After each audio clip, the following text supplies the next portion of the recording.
Nang sumapit na ang gabi sa gitna ng kanilang paglalakbay ay napagpasyahan ng lahat na magpahinga muna. Sa kanilang pagpapahinga ay ginamit naman ito na pagkakataon ni Claire upang turuan si Jean ng kanyang mga nalalaman na magic.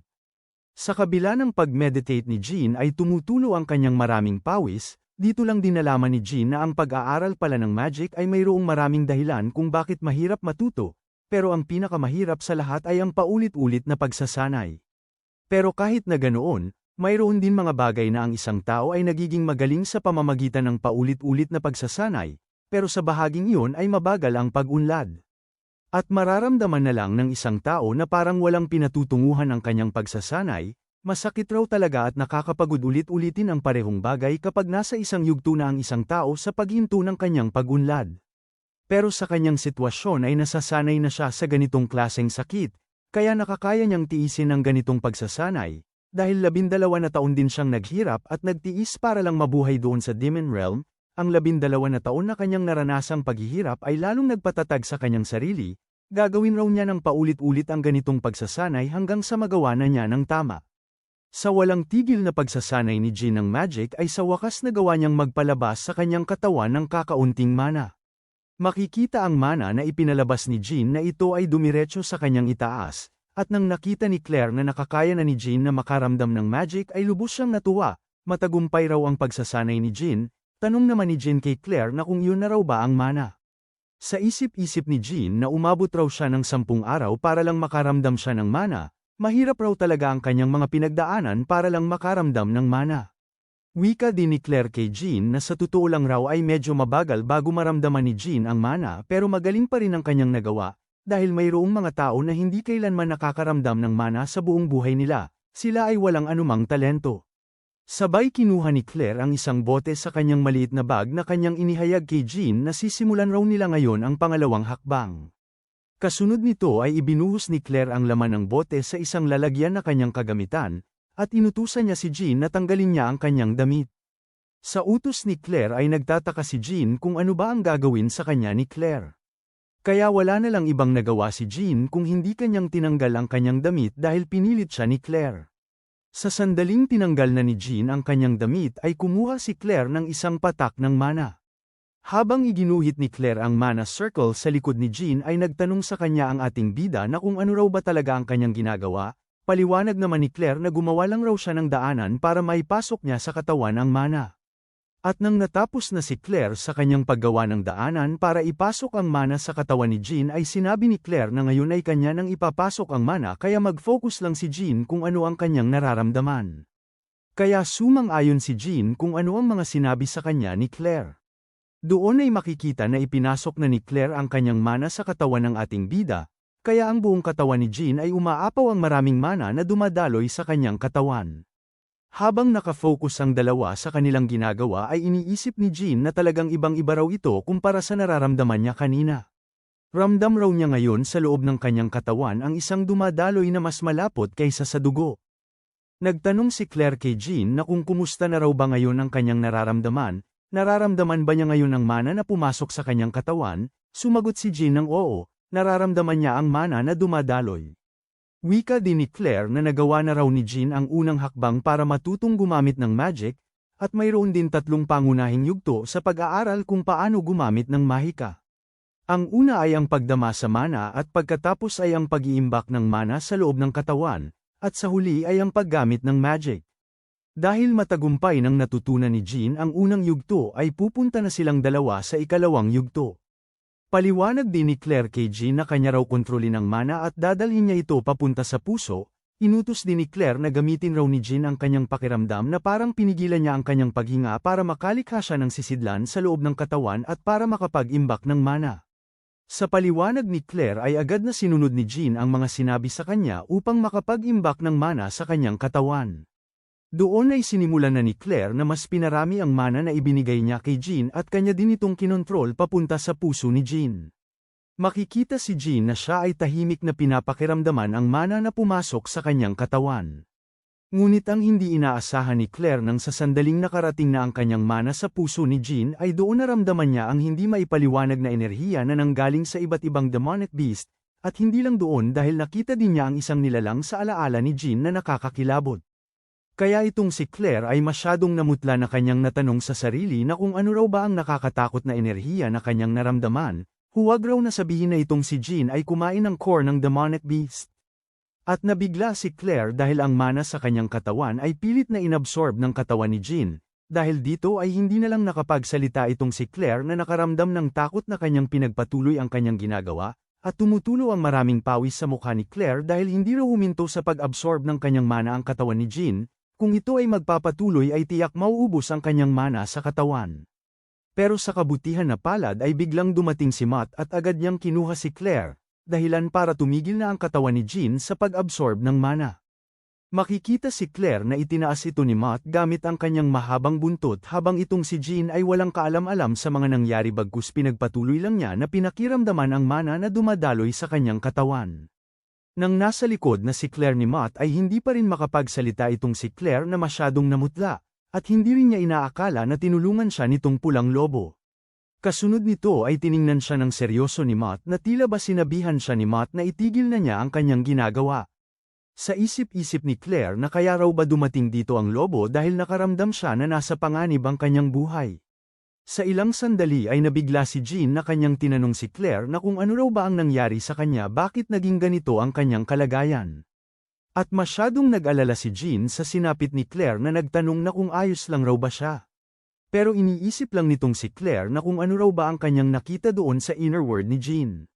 Bakit raw ang kapangyarihan at likas na katangian ng isang tao ay nagkakaroon ng pisikal na anyo, na para bang isa itong sariling mundo? Sa kanyang pagkakaalam nakadepende lang ito sa buhay na tinahak ng isang tao kaya nag-iiba ang anyo ng kanilang panloob na mundo. Pero ang nakita niya sa panloob na mundo ni Jean ay parang mayroong isang nakakatakot na nilalang. Matapos mag-isip ng malalim si Claire ay agad na siyang tumayo na kanyang sinabihan si Jean na aminin raw ni Jean sa kanya ang totoo. Tanong pa ni Claire kay Jean na kung siya raw ay nakakain na ng core. Sa tanong ni Claire ay nagtanong lang si Jean na kung ano raw ba ang core na kanyang tinutukoy. Paliwanag naman ni Claire na ang kanyang tinutukoy ay parang kristal na matatagpuan lang sa loob ng mga demonic beast. Naunawaan naman ni Jean ang tinutukoy ni Claire kaya sinabi niya kay Claire na ang core pala na ibig niyang sabihin ay ang essence ng demon beast, kanyang inaamin na siya ay nakakain na ng ganoon. Nang nakumpirma ni Claire na talagang nakakain na si Jean ng core ng demon beast ay kanya itong sinigawan na kanyang natanong na ilang beses na siyang nakakain ng core ng demon beast. At masyadong nabigla si Claire nang ipinaliwanag sa kanya ni Jean na noong nagsimula raw siyang kumain ng core ng demon beast ay noong siya ay nag-hunting, kaya halos 10 taon na rin siyang tuloy-tuloy na kumain ng mga core ng demon beast. Kung bibilangin kung ilan na ang core na kanyang nakain ay malamang umabot na ito sa libo-libo o baka 10,000 mga core. Tanong din ni Jean kay Claire na kung mayroon raw bang problema sa pagkain ng core, sinigawan lang ni Claire si Jean na oo, malaking problema kapag ang isang tao ay kumain ng core ng halimaw. Wika din ni Claire na kapag ang isang tao ay nakakakain ng core ng demon beast ay malaki ang posibilidad na sila ay mamatay, o maging isang totoong demon beast. Sa sandaling narinig ni Jean ang impormasyon kung ano ang mangyayari sa isang tao kapag kumain ng core ay halos hindi siya makapagsalita. Sa mundong ito kapag ang isang tao ay kumain ng core ng halimaw ay haharapin ng isang tao ang resulta sa mali niyang ginawa, iyon ay karma. Ito ay isang malabong enerhiyang matatagpuan lamang sa demon realm, at ang mga nilalang na sumisipsip nito ay nagkakaroon ng kakaibang mga abilidad sa kanilang katawan, isang nucleus na nabubuo mula sa karma na naipon sa loob ng katawan. Makalipas ang kinabukasan ng sumikat na ang araw, ay pinagpatuloy na ng grupo ang kanilang paglalakbay, pero mahahalata itong si Claire na malalim ang kanyang iniisip patungkol sa lahat niyang mga nalaman kay Jean. Tumingin din siya sa kinatatayuan ng ating bida dahil sa tuwing iniisip raw niya ang patungkol kay Jean ay mas lalo lang siyang naiinis, marahil daw ba na itong si Jean ay isang dark priest. Noong nagbukas daw ang gate ng kabilang mundo ay nilamon ng karma ang kanilang mundo, at mayroon din mga tao na sumusunod sa mga halimaw na sumisipsip ng karma at sinimulan nila itong tinawag na isang anghel. Ang mga nilalang na samaamba nito ay silang lahat ay kumakain ng core ng mga halimaw. Mayroon din ilan na nagsasakripisyo ng mga tao para lang sa halimaw, sila ay tinatawag na isang baliw. Pero ang pinagtataka ni Claire noong binanggit sa kanya ni Jean na halos 10 taon na siyang tuloy-tuloy na kumakain ng core ng mga halimaw. Kaya nagdadalawang isip si Claire na paghinalaan si Jean na isang dark priest na kumakain ng core ng mga halimaw. Imposible raw talaga na maging Dark Priest si Jean, at kung isa naman talaga siyang Dark Priest ay bakit naman ni Jean inamin ng lahat sa kanya na siya ay kumakain ng core ng mga halimaw, at isa pa ay ipinakita din sa kanya ni Jean ang kanyang mental world. Pero sa napansin niya ay mas kakaiba si Jean, dahil kahit alam na raw ni Jean na mapanganib ang core ng mga halimaw ay kanya pa rin itong kinakain. Makikita si Jean matapos niyang mapatay ang halimaw ay agad niyang kinuha ang core nito upang kainin. At habang kinakain ni Jean ang core ng mga halimaw ay itong si Claire sa kanyang harapan ay ipinikit na lang niya ang kanyang mga mata, na kanyang natanong sa sarili na kung bakit pa raw ba naisama sa kanilang grupo ang ganitong uri ng tao. Itong si Jean ay masyado talagang misteryoso at natanong din ni Claire na kung ano naman daw ang kinakain ngayon ni Jean, sa hindi alam ni Claire na doon sa Demon Realm kaya kumain si Jean ng core ng mga halimaw ay nakita lang ito ni Jean na ang ibang mga halimaw ay kumakain ng core kaya kanya na lang itong ginaya. At hindi na makatiis si Claire sa panunood kay Jean na kumakain ng core kaya kanya na itong pinayuhan na dapat itigil na ni Jean ang pagkain ng core ng halimaw simula ngayon. Maswerte lang raw si Jean na wala pang nangyaring masama sa kanya magpasa hanggang ngayon, kung ito raw ay magpapatuloy ay tiyak siya ay mamamatay.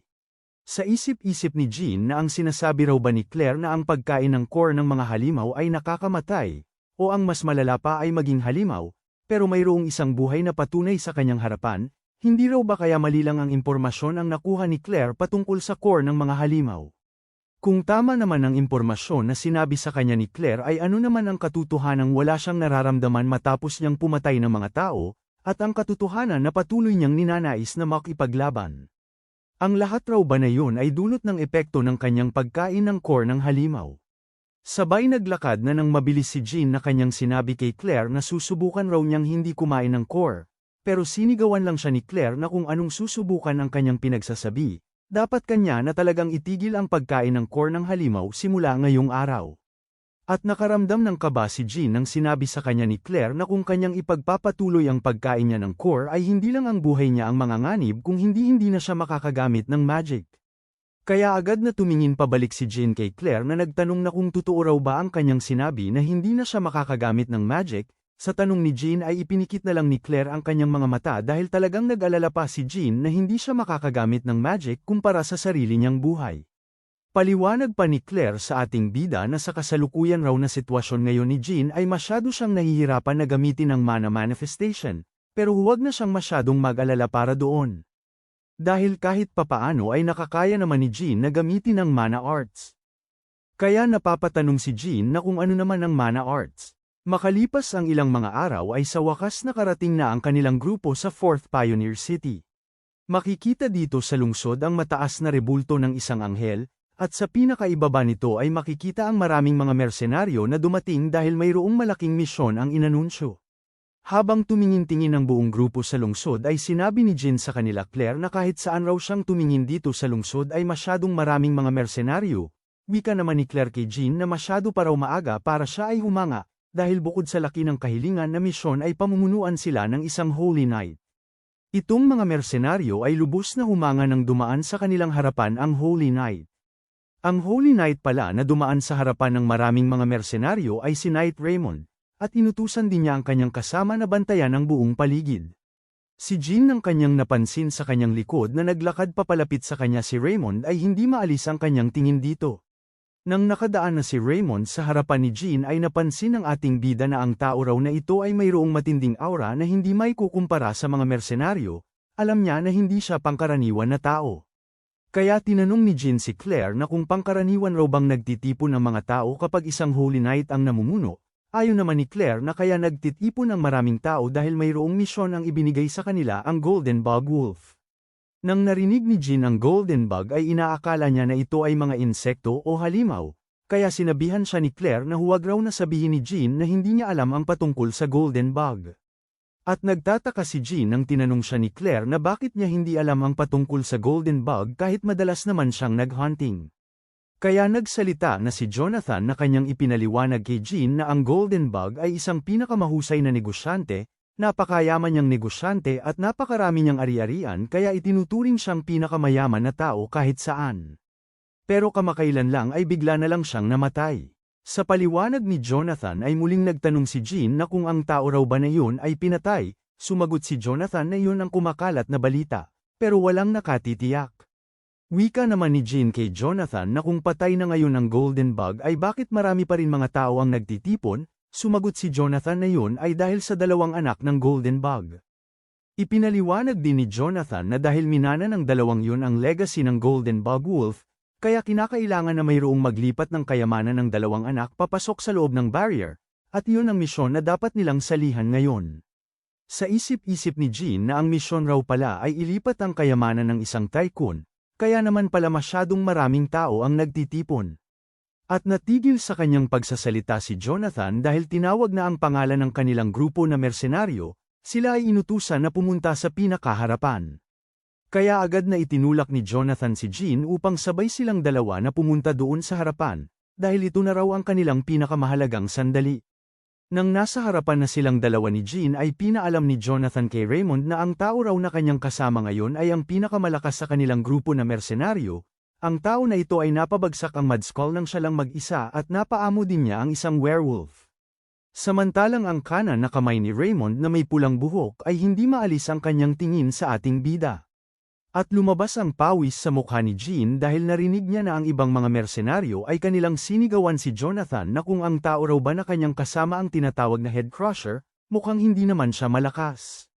Kaya nasabi na lang ni Jean na kung ano raw bang mga pinagsasabi ng mga tao na ito na isang Head Crusher, pinayuhan naman siya ni Jonathan na tiisin lang raw muna ni Jean ng kakaunti ang pinagsasabi ng ibang mga mersenaryo dahil magiging maayos din ang lahat, at mabuti na din ang ganito.